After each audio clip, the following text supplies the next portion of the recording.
আসসালামু আলাইকুম। ভারতীয়দের জন্য ভিসা সীমিত করার সিদ্ধান্ত বাংলাদেশের। স্বাগতম আপনাদেরকে করসেল বাংলাদেশ ইউটিউব চ্যানেলে। আজকের বিষয় একটি গুরুত্বপূর্ণ এবং গর্বের খবর। বাংলাদেশ ভারতীয় নাগরিকদের জন্য ভিসা সীমিত করার সিদ্ধান্ত নিয়েছে। কেন এই সিদ্ধান্ত? চলুন জেনে নেই। সাম্প্রতিক সময়ে আমরা লক্ষ্য করছি ভারতীয়রা বাংলাদেশে প্রবেশ ভিসার জন্য নানা রকম জটিলতা তৈরি করছে। ভারত যখন আমাদের নাগরিকদের জন্য ভিসা দিতে অনীহা দেখাচ্ছে, তখন বাংলাদেশ সরকার শক্ত পদক্ষেপ নিয়েছে। তারা যদি আমাদের নাগরিকদের ভিসা না দেয়, তাহলে আমরাও কেন তাদের ভিসা দিতে যাব? এটাই আমাদের সম্মানের প্রতিফলন।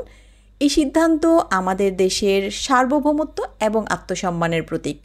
আপনারা জানেন কি, প্রতি বছর হাজার হাজার ভারতীয় বাংলাদেশে প্রবেশ করে ব্যবসা, চিকিৎসা, এমনকি পর্যটনের জন্য, কিন্তু একই সুবিধা আমাদের নাগরিকরা ভারতে পান না।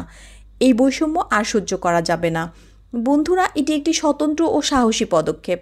বাংলাদেশের প্রত্যেক নাগরিকের উচিত এই সিদ্ধান্তকে সমর্থন করা, কারণ এটা শুধুমাত্র সরকারের নয়, এটা জাতীয় গৌরবের বিষয়। আপনার মতামত কি? এই সিদ্ধান্ত নিয়ে আপনার কি ধারণা? নিচে কমেন্ট করে জানাতে ভুলবেন না। করসেল বাংলাদেশ চ্যানেলটি সাবস্ক্রাইব করুন, ভিডিওটি লাইক এবং শেয়ার করুন। সবাইকে জানিয়ে দিন বাংলাদেশ তার সম্মান রক্ষা করতে জানে। আজ এই পর্যন্ত, ধন্যবাদ।